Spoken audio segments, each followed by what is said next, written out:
बिस्मिल्लाहिर्रहमानिर्रहीम। शुरू करता हूँ अल्लाह के पाक नाम से जो बड़ा मेहरबान नहायत रहने वाला है। दोस्तों, बहनों, भाइयों और बुजुर्गों, हम आज की इस किस्त में हजरत उमर फारूक रज़ियल्लाहु ताला अन्हु का बैतुल मुक़द्दस को फतह करने का बारे में पूरी तफसील हम पेश कर रहे हैं।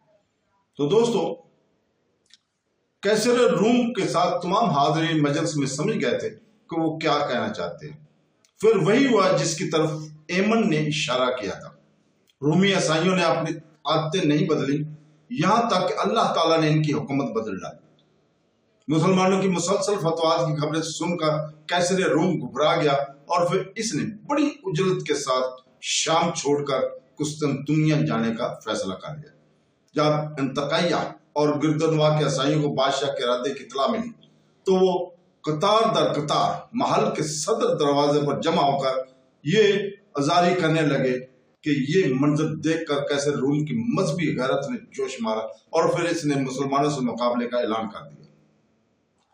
फौरन ही बर्क रफ्तार कासद इन इलाकों की तरफ रवाना हुए गए जो कैसर रूम के जेरे नगी थे। हरकुल आजम ने तमाम ईसाई हाकिमों के नाम एक ही फरमान जारी किया था। सैयद को मुसलमानों से शदीद खतरा लाहक है, सलीबी तुम्हें पुकार रही है। कैसर के इस फरमान ने ईसाइयों की मजहबी जज्बात में आग लगा दी और वो तूफान बर्क को बात की तरह उस तरह इंतकाया पहुंच गए। रूमियों की पुरजोश जंगी तैयारियां देखकर लश्कर इस्लाम के सलार हजरत अबू उबैदा रज़ियल्लाहु ताला अन्हु ने अपने तमाम फौजी अफसरों को तलब करके इनसे मशवरा किया कि इस सूरत में क्या हिकमत अमली इख्तियार की जाए। हर अफसर ने अपने ज़हन की रसाई के मुताबिक मुख्तलिफ राय पेश की। बिलाखिर तवील बहस और तखलीस के बाद अमूर जंग के सारे माहिरीन इस बात पर मुत्तफिक हो गए कि मुख्तलिफ महाजों पर तैनात मुसलमान सिपाहियों को एक मुकाम पर जमा कर लिया जाए। नतीजन तमाम मुजाहिदीन इस्लाम दमिश्क में यकजा हो गए। इसके बाद हजरत अबू उबैदा ने मकबूजा इलाकों के ईसाई मर्दों को एक तवील और अरीज मैदान में जमा करके इनसे मुख्तसर खिताब किया और कहा, हमें अफसोस है कि हम अपनी बेपना मसरूफी के बहस तुम लोगों की हिफाजत की जिम्मेदारी नहीं ले सकते, इसलिए जजिए हिफाजती टैक्स की सारी रकम वापस की जाती है। हजरत अबू उबैदा की तकरीर सुनकर तमाम ईसाई रोने लगे। फिर जब लश्कर इस्लाम दमिश्क छोड़कर उर्दन की तरफ जाने लगा तो सारे ईसाई अश्कबार आंखों के साथ ये दुआ कर रहे थे, खुदावंद तुम्हें हिफाजत के साथ वापस लाए कि तुम इस जमीन पर बसने वालों के लिए अमन और सलामती का साहबान हो। हजरत अबू उबैदा ने उर्दन पहुंचकर रूमियों का मुकाबला करने के लिए यरमोक का मैदान मुंतखब किया। यरमोक के करीब ही एक मुकाम दिरल हलील है। यहाँ रूमी फौजी जमा हो रहे थे। इनकी तादाद 2 लाख से ज्यादा थी। इसके बरक्स मुसलमान सिपाहियों की तादाद 20 और 30 हजार के दरमियान थी। पहला मारका जब 15 हिजरी में हुआ जिसमें मुसलमानों का पल्ला भारी था। रूमियों ने कुछ दिनों के लिए जंग रोक दी और मसालत की तजवीज पेश की। हजरत अबू उबैदा ने सैफुल्ला हजरत खालिद बिन वलीद को सफीर बनाकर कैसर रूम के पास भेजा, मगर ये वारतकारी नाकाम रही। रूमी दोबारा मैदान जंग में नमदार हुए। अब की बार इनका जोश खरोश वहशत की हदों को छू रहा था। ईसाइयों के वो मुकद्दस राय जिन्होंने बरसों से आसमान नहीं देखा था, वो अपनी अपनी अबादत गांव से निकलकर आम सिपाहियों में शामिल हो गए थे। कुछ पादरियों और जुनूनी कैफियत तारी थी। वो हाथों में सलीबे उठाए ईसाई लश्कर के आगे आ गए थे और चीख चीख कर अपने हम कौमों की हिम्मत बंधा रहे थे। आगे बढ़ो और सबसे हस्ती से मुसलमानों का नामो निशान मिटा दो। आज दुनिया की कोई ताकत तुम्हारे मुकाबल नहीं ठहर सकती, इसलिए कि तुम्हें हजरत यीशु मसीह की ताईद हासिल है। 3000 सिपाहियों ने अपने पैरों में बेड़ियां पहन रखी थी ताकि मैदान जंग से फरार होने का ख्याल भी इनके दिल में ना आए। रूमियों को यह तेवर और अंदाज देकर हजरत खालिद बिन वलीद ने नए सरे से इस्लामी फौज को तरतीब दिया और मुजाहिदीन को 36 हिस्सों में तकसीम कर दिया। फिर ऐसी खूर जंग हुई کہ یرموک کا میدان انسانی لاشوں سے پٹ گیا۔ اس معرکہ رائے میں 1 لاکھ کے قریب رومی سپاہی قتل ہوئے اور 3000 اہل ایمان نے شہادت نوشل کی۔ جب کیسر روم کو اس ابتناک شکست کی خبر ملی تو شدت غم سے اس کا سرخ و سفید چہرہ دھواں ہو گیا۔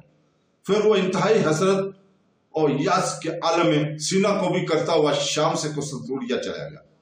حضرت ابو عبیدہ کا بھیجا ہوا قاصد فتح عظیم کا مسئلہ لے کر برق رفتاری کے ساتھ مدینہ منورہ کی طرف بڑھ رہا تھا۔ امیر المومنین حضرت عمر فاروق جنگ قادسیہ کی طرح جنگ یرموک کا نتیجہ جاننے کے لیے کئی راتوں سے جاگ رہے تھے۔ پھر جب قاصد نے لشکر اسلام کی سربلندی اور سرخوئی کی خبر دی تو حضرت عمر فاروق مضطرب ہو کر مستر خلافت سے اتر کر سجدے میں چلے گئے۔ محمود حقیقت کا شکر ادا کرنے کے بعد جب حضرت عمر رضی اللہ تعالیٰ کھڑے ہوئے تو آپ کی آنکھوں سے آنسو تھے اور زبان مبارک پر یہ مقدس کلمات جاری تھے: سبحان اللہ والحمدللہ ولا الہ الا هو اللہ اکبر۔ تو دوستو، ایران کے بعد دوسری عظیم طاقت روم کا غرور بھی خاک میں مل گیا تھا۔ حضرت عمر فاروق نے فلسطین کی جنگ مہم حضرت عمر اور وقاص کے سپرد کی تھی، مگر درمیان میں جنگ یرموک چھپ جانے سے وہ مہم ادھوری رہ گئی تھی۔ کیسر روم کے اقتدار کا خاتمہ ہوتے ہی حضرت عمر بن عاص نے آگے بڑھ کر بیت المقدس کا محاصرہ کر لیا۔ عیسائی قلعہ بند ہو کر مقابلہ کرتے رہے اور اس دوران میں حضرت ابو عبیدہ بھی اپنے لشکر کے ساتھ بیت المقدس میں پہنچ گئے۔ عیسائیوں کی کچھ دنوں تک مدافعت کی، مگر ان کی عسکری قوت بکھر چکی تھی، اس لیے مسلمانوں سے صلح پر آمادہ ہو گئے، مگر اس کے ساتھ ہی یہ شرط بھی رکھی کہ خود امیر المومنین حضرت عمر فاروق یہاں آ کر صلح کا معاہدہ تحریر کریں۔ یہ بڑی عجیب شرط تھی، مگر حضرت ابو عبیدہ نے فوراً ہی قاصد کو ایک خط دے کر مدینہ منورہ کی طرف روانہ کیا۔ خط میں یہ عبارت درج تھی: اگر امیر المومنین بنفس نفیس یہاں تشریف لے ہیں تو بیت المقدس جنگ و جدل اور خون ریزی کے بغیر مسلمانوں کے قبضے میں آ سکتا ہے۔ حضرت عمر فاروق نے حضرت ابو عبیدہ کا خط پڑھا۔ حضرت عثمان غنی اور حضرت علی رضی اللہ تعالیٰ سے مشورہ کر کے بلا تاخیر فلسطین کے سفر پر روانہ ہو گئے۔ آسمان کی آنکھ نے ایسا منظر نہ پہلے کبھی دیکھا تھا اور نہ آئندہ کبھی دیکھے گی۔ حضرت عمر فاروق رضی اللہ تعالیٰ عنہ اس حالت میں مدینہ منورہ سے روانہ ہوئے کہ 70 کا ایک تھیلا، 1 اونٹ اور 1 غلام اور 1 لکڑی کا پیالہ آپ کا سامان سفر تھا۔ نہ چھتر شاہی، نہ فوج کثیر، نہ طبل علم اور نہ محافظ و نقیب، کیسر و کسری کے تاج جس کے قدموں کا غبار بن چکے تھے، اس عظیم فاتح کا سفر تھا۔ کبھی غلام اونٹ کے مہار پکڑ کر چلتا اور حضرت فاروق اعظم رضی اللہ تعالیٰ عنہ اونٹ کی پشت پر سوار ہوتے، اور کبھی غلام اونٹ پر سوار ہوتا اور حضرت فاروق اعظم اونٹ کی مہار پکڑ کر آگے چلتے۔ یہ 18 ہجری رجب کا مہینہ تھا۔ تو دوستو، بہنوں بھائیوں، جاریہ کے مقام پر اسلامی فوج کی اعلیٰ افسروں نے حضرت عمر فاروق رضی اللہ تعالیٰ عنہ کا استقبال کیا۔ اس وقت یہ فوجی افسر ایران کی قیمتی ریشمی کپڑوں کے قبائیں پہنے ہوئے تھے۔ انہیں دیکھ کر حضرت عمر فاروق رضی اللہ تعالیٰ عنہ غضبناک ہو گئے۔ تم لوگوں نے اتنی جلدی اسلامی سادگی کو چھوڑ کر اجمیوں کی عادتیں اختیار کر لی ہیں۔ فوجی افسروں نے ریشمی قباؤں کے دامن اٹھا کر دکھائے جن کے نیچے جنگی ہتھیار موجود تھے۔ حضرت عمر فاروق رضی اللہ تعالیٰ عنہ خاموش ہو گئے۔ بیت المقدس کے عیسائی رئیس بھی جابیہ پہنچ گئے۔ پھر اسی مقام پر وہ تاریخ ساز معاہدہ تحریر کیا گیا، جس کی تفصیلات اس میں ذیل ہیں، ہم بیان کر رہے ہیں۔ یہ وہ امان ہے جو اللہ کے غلام امیر المومنین حضرت عمر رضی اللہ تعالیٰ نے علیہ کے ملوم کو دی۔ یہ ایمان ان کی جان، مال، گرجا، صلیب، تندرست، بیمار اور ان کے تمام مذہب والوں کے لیے ہے۔ ان کے گرجاؤں میں نہ سکونت اختیار کی جائے گی اور نہ وہ ڈھائے جائیں گے، یہاں تک کہ ان کے ہاتھے اور 4 دیواری بھی محفوظ رہیں گی۔ نہ ان کی صلیبیوں پر نقصان پہنچایا جائے گا اور نہ ان کے مال میں کچھ کمی کی جائے گی۔ مذہب کے بارے میں ان پر کوئی جبر نہیں کیا جائے گا۔ واضح رہے کہ علیہ میں ان لوگوں کے ساتھ यहूदी रहने नहीं पाएंगे। अलिया वालों पर फर्ज है कि वो दूसरे शहरों की तरह जजिया अता करें और यूनानियों को अपने इलाके से निकाल दें। इन यूनानियों में से जो शहर से निकलेगा इसकी जान और माल की हिफाजत की जाएगी जब तक कि वो अपनी जय पनाह पर न पहुंचे। और इनमें से जो एलिया में को सुकूनत इख्तियार करना चाहे तो इसके लिए भी ऐमान है, मगर इसे एलिया वालों की तरह जजिया देना होगा। एलिया वालों में से जो शख्स अपनी जानो माल लेकर यूनानी के साथ निकल जाना चाहे तो वो भी मामूम और महफूज है। इस तहरीर पर अल्लाह के रसूल, खुलफाए राशिदीन और मुसलमानों का जिम्मा है, बशर्ते के ये लोग मुकर्ररा जजिया अदा करते हैं। इस मुआहदे पर खालिद बिन वलीद, उमर बिन आस, अब्दुर्रहमान बिन औफ और मुआविया बिन अबू सुफियान को गवाह है। ये मुआहदा 18 हिजरी में तहरीर किया गया था। एलिया खलीज अकबा की शुमाली सिरे पर वाक़ एक सैली शहर है। इस मुआहदे की तकमील के बाद हजरत उमर फारूक बैतुल मुक़द्दस की जानिब रवाना हुए।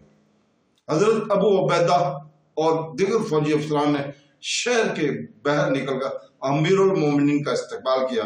इस्लाम के अजीम फातह का लिबास इतना मामूली और फरसुदा था कि इसे देखकर मुसलमान फौजियों की शर्म से मसूर होने लगी, इस ख्याल से कि अमीरुल मोमिनीन को इस लिबास में देखकर ईसाई क्या करेंगे। हजरत अबू उबैदा ने तुर्की घोड़ा और कीमती पोशाक हजरत उमर रज़ी अल्लाह तआला अन्हु को पेश की। हजरत उमर फारूक ने फरमाया, अल्लाह ने जो हमको इज्जत बख्शी है वो इस्लाम की इज्जत है और वही हमारे लिए काफी है। फिर फातिह ईरान और रूम यही पोशीदा लिबास पहने हुए बैतुल मुक़द्दस में दाखिल हुए। सबसे पहले मस्जिद अक्सा में हाजिर हुए और चंद आयात कुरानी पढ़कर महराब दाऊद के करीब तवील सजदा अदा किया। अल्लाह ताला ने मुसलमानों से किया हुआ वादा पूरा कर दिया था कि अगर तुम मोमिन हो तो फिर तुम ही दुनिया पर गालिब होगे। दोस्तों, बहनों, भाइयों और बुजुर्गों, कल इंशाअल्लाह ताला इसी वक्त हम आपकी खिदमत में पेश करेंगे सलाहुद्दीन अय्यूबी का इस दुनिया में आना। तो दोस्तों, कल तक के लिए इजाजत। अल्लाह हाफ़िज़।